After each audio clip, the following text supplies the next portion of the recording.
Welcome to the Encore Audio Archives YouTube channel. I'm Taper Dave, and this is my channel. I've uploaded hundreds of talks here that I've recorded at meetings in West LA, and I've also recorded conventions starting in 2013. I've got a bunch of those up. And Walt and Mary Murray, the original owners of Encore Audio Archives, started the company in the 80s, and Walt recorded Joe and Charlie's and a bunch of stuff down in Vista, California. My sobriety date is June 20th of 1994. I hope you find something you like, so please like and subscribe to my channel and comment down below. If you want to hear something that I don't have or that you don't see, I'll see that I get it. Anyways, take care and have a great day if you want to.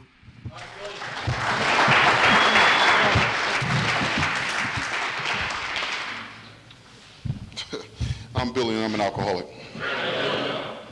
And when she said she didn't want to say anything else, I was thinking, no, keep talking.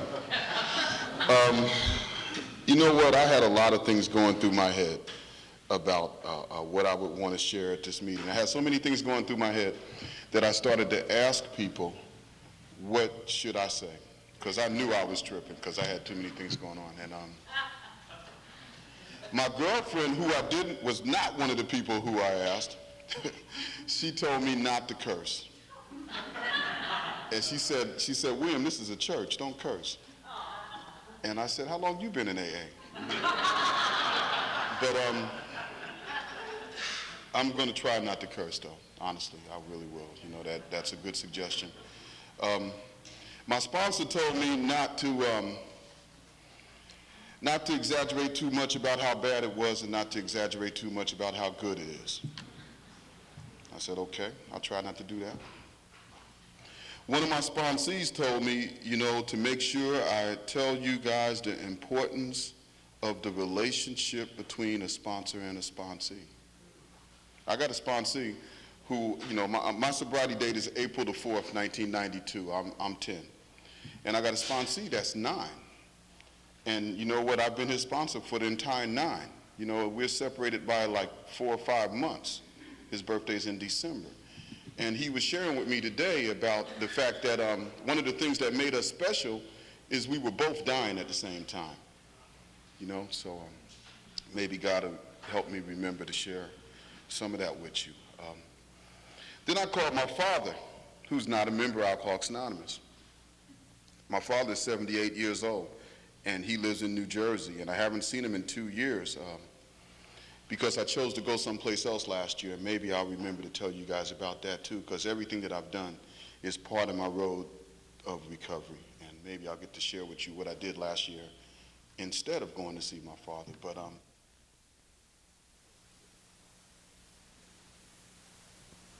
you know, I come from a family that had some very, very powerful men, so they let me shine shoes there, and they give me a quarter if I pretend to be Little Anthony. They put Little Anthony on the jukebox, and I pretend I was Little Anthony, and then, you know, they would give me a quarter. And I was upset against, you know, at my mother for being that kind of a person. And last year, as opposed to going to see my dad every year, I got an opportunity to go to Detroit, because I hadn't been to Detroit since I was 6 weeks old.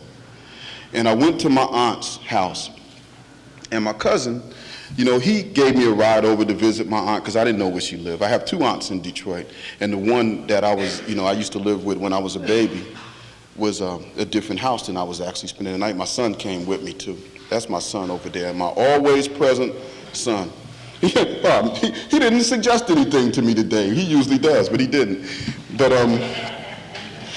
so anyway, you know, my cousin takes me to my aunt's house, and when I get to my aunt's house, I got another cousin who had got shot, and he was paralyzed from the waist down. He's in a wheelchair, and his wife had a baby, and they were living with my aunt, and they brought the baby out, and the baby was about 8 or 9 weeks old. I left Detroit when I was 6 weeks old, and when she handed me the baby to let me see the baby, I swear to God, I felt like I was looking at myself, you know?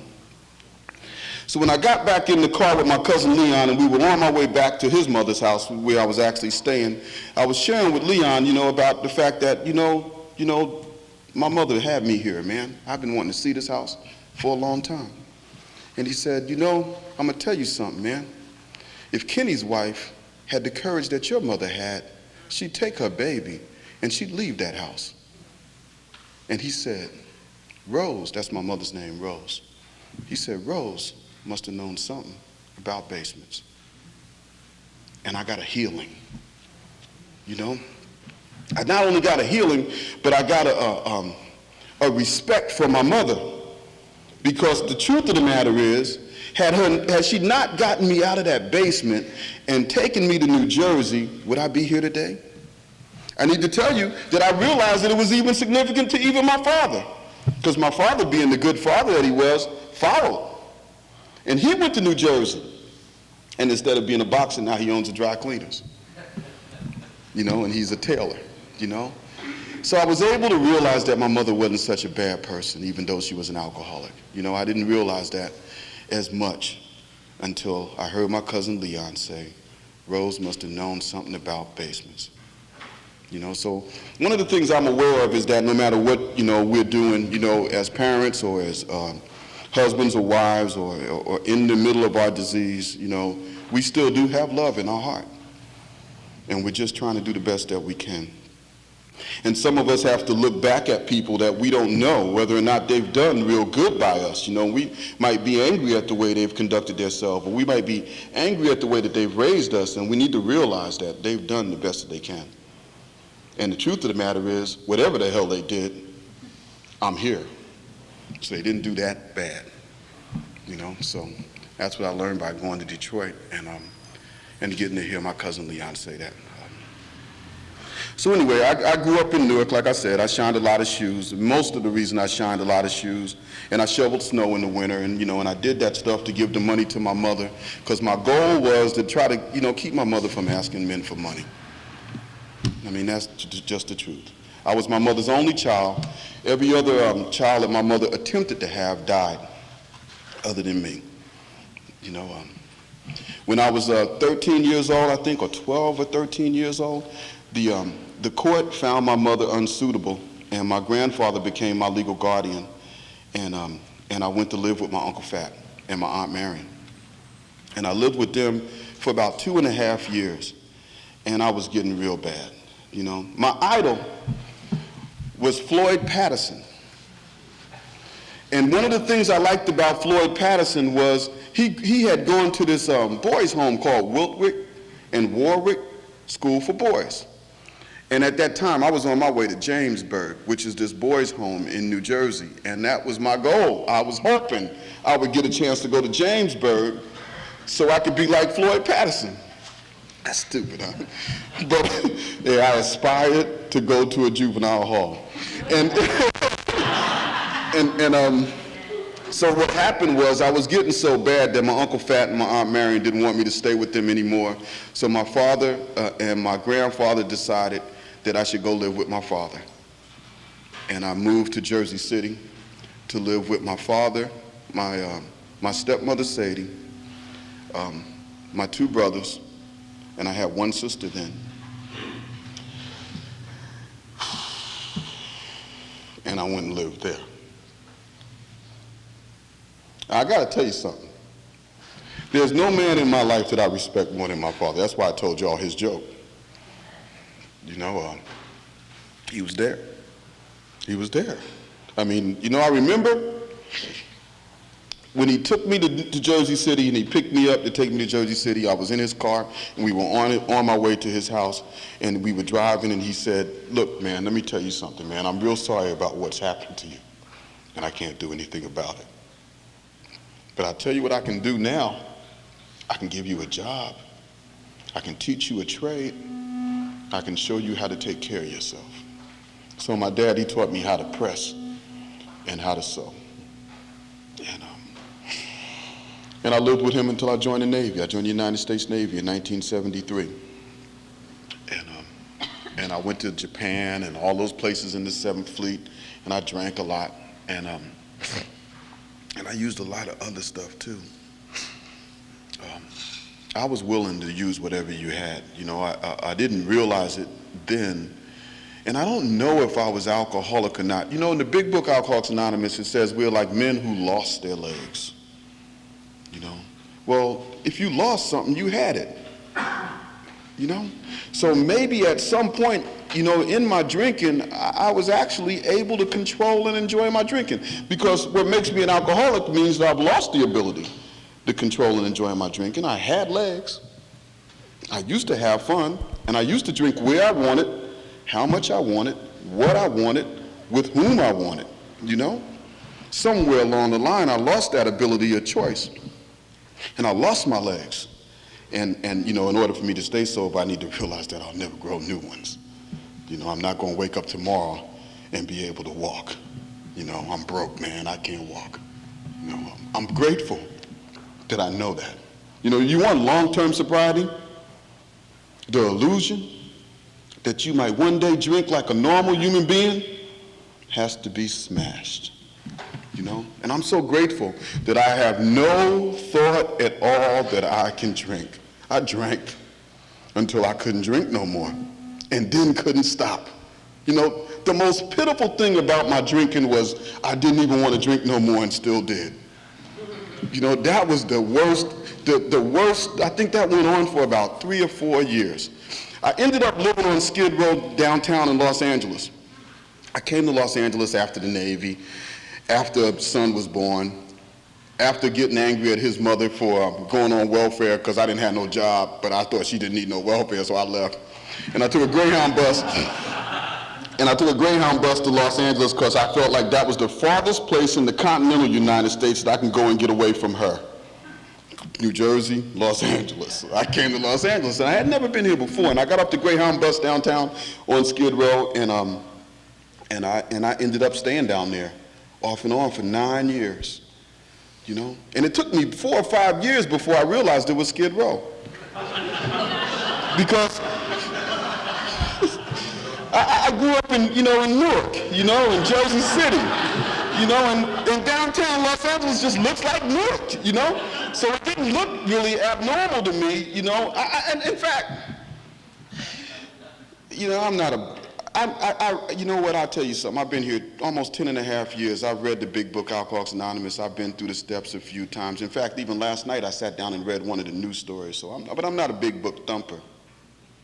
But it talks about in the big book that there's something called a moment of clarity. And I describe that, or I perceive that to be the grace of God in the midst of my disease to see myself for whom I really am and what's really going on. You know, right in the middle of what I'm doing. You know, like on the way to the store. You know, right in the middle of what you're doing, all of a sudden it seems like you just all of a sudden pop up in front of yourself. And you say, ooh, that's me, you know? Oh, man.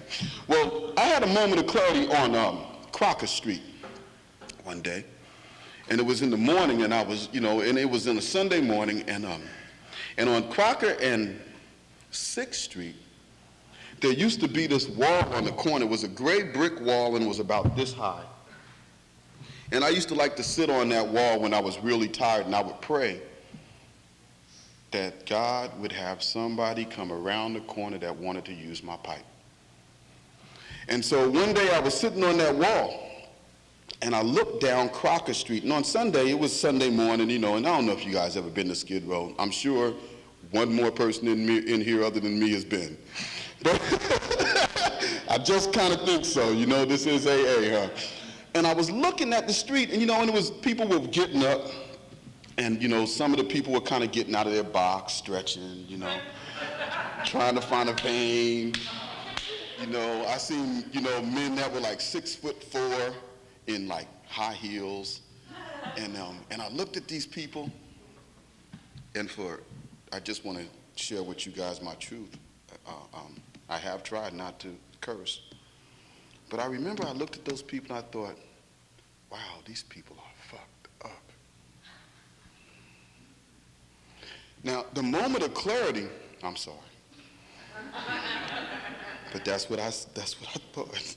The moment of clarity was that right after I said that about them, I looked down at myself and I saw how dirty I was.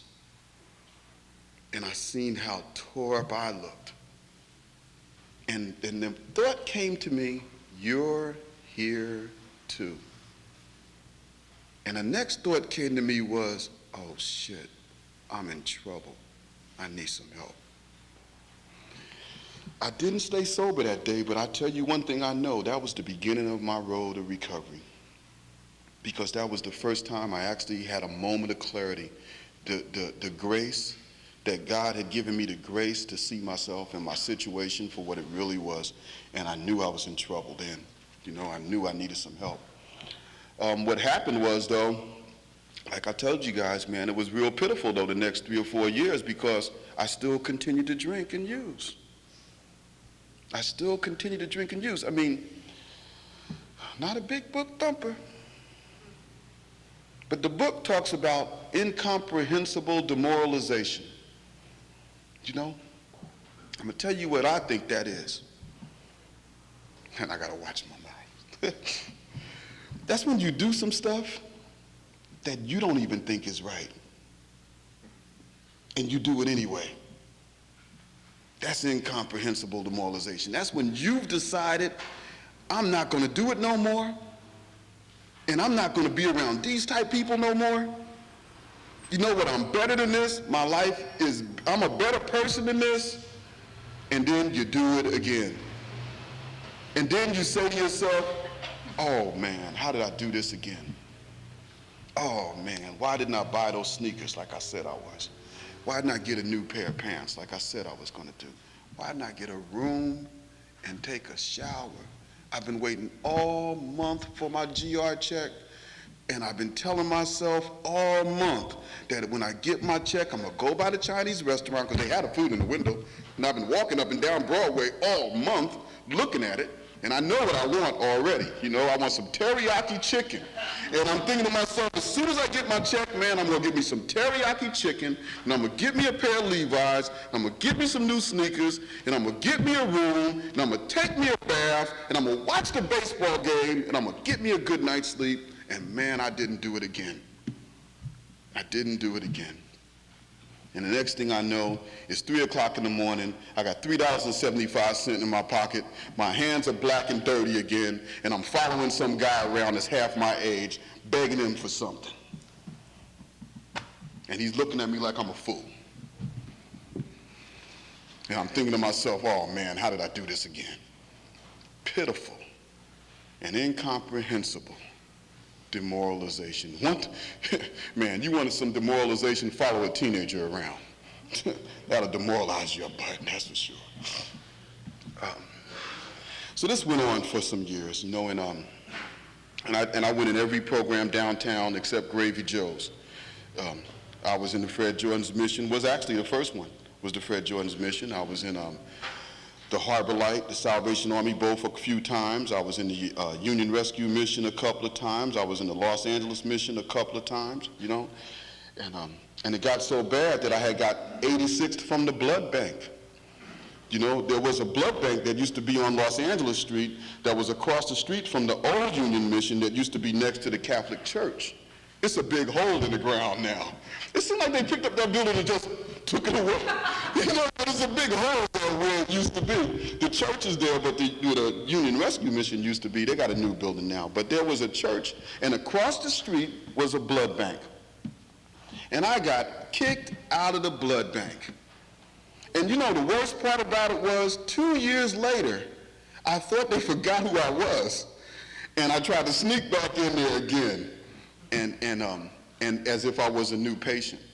But they had my records and everything, and they said, aren't you William Mouzon? And I said, yeah. They said, well, you can't come here anymore. And I walked out that blood bank that day, and I remember I thought to myself, man, you're so pitiful. You don't even want your blood no more. When you got the Skid Row, and they don't even want your body parts no more. You know, they won't even take the blood out your body no more. I mean, you ain't even worth, you know, plasma, you know.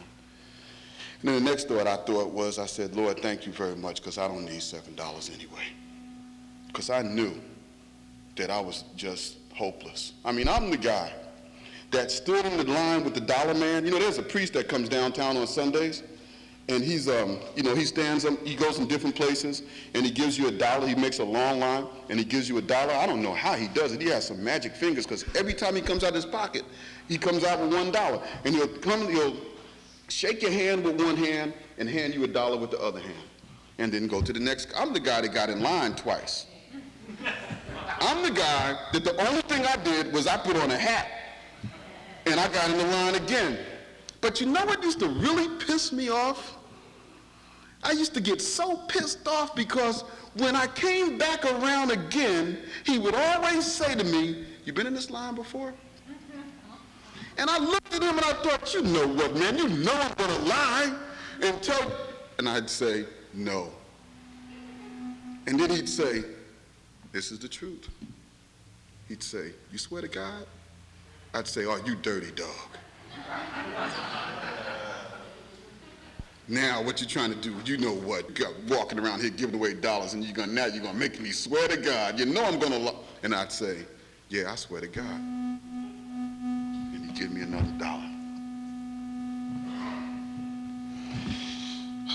That is without exaggeration, without getting real,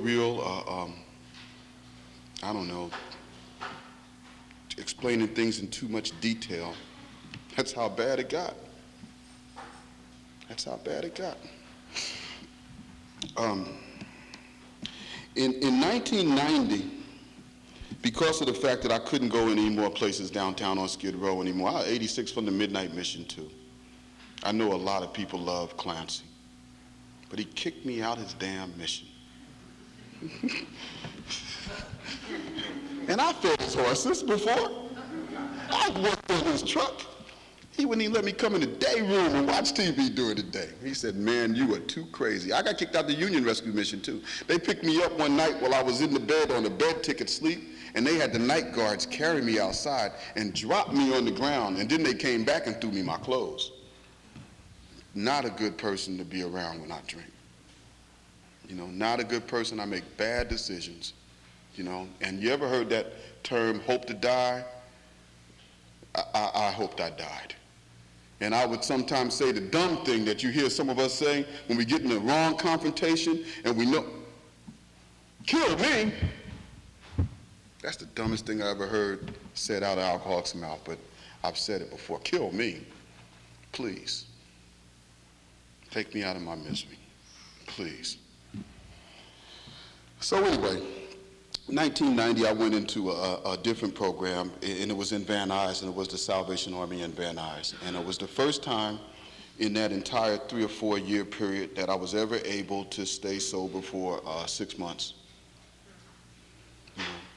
And I stayed sober for 6 months inside the Salvation Army, and I got a job at this place called the United Handicap Workers. It was a telemarketing place that would hire recovering alcoholics and people from jail and things like that.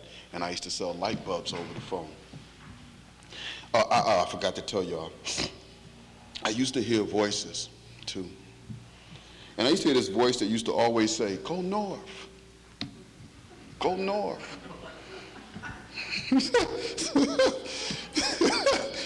Well, what happened was I got this job in the United Handicap Workers selling light bulbs, and there was this man who was the manager named Sylvester. And Sylvester, he got promoted and became the Northern California area manager for that company of all of their offices up in like San Jose, Concord, Oakland, San Francisco, da-da-da-da-da. And his office in San Jose, I was real good at selling light bulbs over the phone. I was real good. I could sell you a light bulb over the phone. In fact, you got a light bulb and you didn't know you was getting a light bulb. Because if you stayed on the phone with me for 2 minutes, you know what I said? I'll send you 4 light bulbs. You know, and I sent them to you too. But so I was real good. I was real good at selling light bulbs over the phone. And Sylvester, he needed a manager for this office in San Jose. And he said to me, he said, Bill, in fact, he said Muzan, because that's what they call me. They call me by my last name, Muzan. A lot of people call me by my last name. Maybe I'll get to tell y'all that too. I don't know. It has nothing to do with Alcoholics Anonymous, my sponsor says, so maybe I won't tell y'all nothing about that. So anyway, so Lester said to me that he wanted me to go to San Jose and be the manager of his office in San Jose. And the only question I had for him was it north? And he said, yeah. I said, I'll go. So I went to San Jose to manage this telemarketing office that was downtown San Jose, and I became the manager of that office. And I moved up there with 6 months of sobriety, like I told you guys. And as soon as I got to San Jose, the first thing I thought was, you know what, I just had a bad day in Los Angeles. It was Los Angeles that made me like I was. And I used to take the light rail to where I lived. I lived on 7th and William Street, which is like a couple of blocks away from San Jose University, and it was a rooming house. They got a lot of rooming houses in that area, you know, and I lived in one of those, a big house, had a nice little room, you know, $110 a week. It was cool. And I used to take the light rail to work, and then when I used to get off the light rail to come back to my house, I had to pass a liquor store. And when I used to pass this liquor store, look at the time. Had to pass this liquor store, and one day I was past this liquor store, and I stopped and I bought me something to drink. And I got loaded again. And I used up there for about, I don't know, maybe a year. I was able to stop 10 days before my son was born. I had 10 days of sobriety when my son was born. And what happened to me was in this group called Saturday Night Live, which is in San Jose. If you ever get a chance to go there, I've moved a lot. I live in Ventura now. You know, I got sober in San Jose. I've lived on this side of town. I used to live in Palms before, you know, and I used to live in South Central. You know, I've been around a lot of places. And I got, my home group now is the Back to Basics Thursday night men's meeting, which is in Ventura, and my other home group is the Peninsula group, which they say they in Ventura, but they really in Oxnard. They just too snoozy to admit where they really at. But it's Oxnard though. It's Oxnard, but they'll tell you they in Ventura. But look in the book and you're gonna see it is in Oxnard, you know? But that's how they are in that area. But the place where I got sober, I still consider that my home group. You know, because home is just where you feel like you're at home. And I feel like I'm at home in any meeting of Alcoholics Anonymous. I'm real grateful for you. When I was sitting here, I was thinking to myself, man, I don't know nobody in here, you know, and I was really getting really nervous. And then when I looked and seen that they had a step up, I thought, oh man, this is really not cool. You know, because an alcoholic don't need to be one step above anybody. You know, and I was getting really nervous, and I got so nervous I had to take my jacket off because I was getting warm, you know, and then you reminded me that you had seen me before. And I remembered that once a long time ago, I made a goal that I would make sure that if I go in any room of Alcoholics Anonymous, I'd see at least one face that I knew. And I pretty much have done that. Pretty much. You know, you do that by going to meetings on a regular basis. You do that by going out of the area and going to places that, you know, the conventions. And you do that by associating with people and fellowshipping with other alcoholics. You do that by saying hello to people, and my name is Bill, you know? And what will happen to you is that every place they read how it works will be home. And there'll be at least one person in that room that you'll be able to say, I've seen you once before, I've seen you too. And if I'm not mistaken, it was in Venice someplace. You know, and what will happen to you is if you keep trudging this road of happy destiny, surely you will meet some of us. You ain't gonna meet all of us, because there's a lot of us, but you will meet some of us, you know? And that's what's gonna happen to you if you continue to go down this road. And I felt so grateful when you said that, and it also brought me back, you know, to like my first year of sobriety when I made that commitment to myself, that I wasn't gonna never let anybody make me feel uncomfortable in a meeting of Alcoholics Anonymous, that I was going to make sure that any place they read how it works, I would be able to sit down and do whatever I got to do to save my life that day. You know, I was going to make sure that there was nothing that would chase me out of here. You know, I don't know if you're the kind of person that I am, and you might have done a lot of other drugs, or you might have thought you might not be an alcoholic. I heard that lady joking about people who say they're alcoholic and an addict and whatnot. I'm not an and or nothing. I'm an alcoholic. But I'm so grateful for this old timer named Lou Suter, who explained to me how I could say that, because I did use a lot of other things. But I don't say that I don't say I'm an alcoholic and an addict or nothing like that. You know, I'm an alcoholic. But you know what he said to me? He said, Bill, what's the first thing you ever did? I said, well, when I was a little kid, I used to steal my mother's scotch. He said, well, what's the last thing you ever did? I said, well, when I had 75 cents, me and you go half on the wine. He said, well, all you ever did was make an alcoholic sandwich. In the beginning there was a drink, in the end there was a drink. He says, you're an alcoholic that enhanced your alcoholism with the use of other drugs. So you can stay here, don't let anybody chase you out of here. So that's why I've made my home in Alcoholics Anonymous. I go to other places, and I associate with them for whatever they got to give me, good dance, whatever, party, whatever, but I found my recovery inside the program of Alcoholics Anonymous. I found my sponsor, I found the road through the steps, I found everything I needed in here. You know, that's in a story in the big book somewhere where this guy says everything he ever needed, he got here. I can't remember which story that was, it's in the older, 3rd edition, I think. He said, everything I ever needed, I found here. You know, and that's how I feel. You know, everything I ever needed, even an opportunity to share my experience, strength, and hope. And I needed that so bad because I wanted somebody to know what I thought and felt. And every now and then, one of y'all will call up me and say, hey, man, would you like to come and speak? And wonder, and then they'd get quiet, like I'm going to say no. You know? Yes, I will come. Yes, I will come. Man, I always wanted to tell somebody what I thought. I always wanted just to be a part of the human race. So, you know what, it's 8:25, and I am going to stop on time. I'm just grateful, you know, that I got a chance to come up here, and I didn't burn up and catch on fire or nothing on the way from that chair to this podium. I was very nervous, and but on the other hand, you know what, this is such an honor and a privilege to be a part of Alcoholics Anonymous. This is what they call an altruistic movement, I think it's called. What it means is, you like to laugh at me when I don't know a word. What it means is that we're a movement that creates its own way of doing things and works from within itself. And we make ourselves go, you know? And that's why y'all had a man play the piano. This is the first time I've ever seen somebody play the piano. Y'all didn't sing no better, but it was a man playing the piano, and that was the first time I ever seen that before, you know? And that's because we do whatever we want to do, whatever we think we need to do, you know, we just move the way we need to move to help one alcoholic achieve sobriety, and I'm just grateful to be a part. Thank you for letting me share.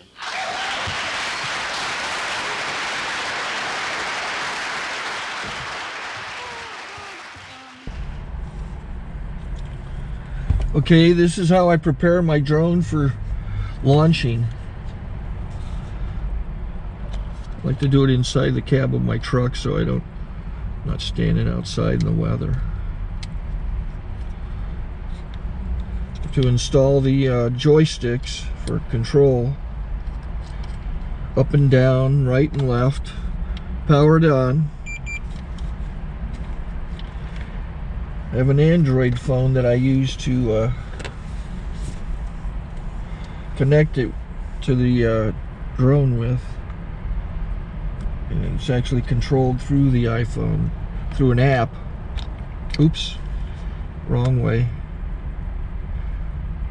It's actually controlled through the iPhone, or through this Android phone, through the app. It's actually controlled through the Android phone, through an app, and you connect it through this short connection right here.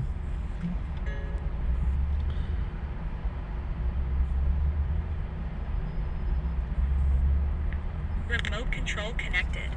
Remote control's connected.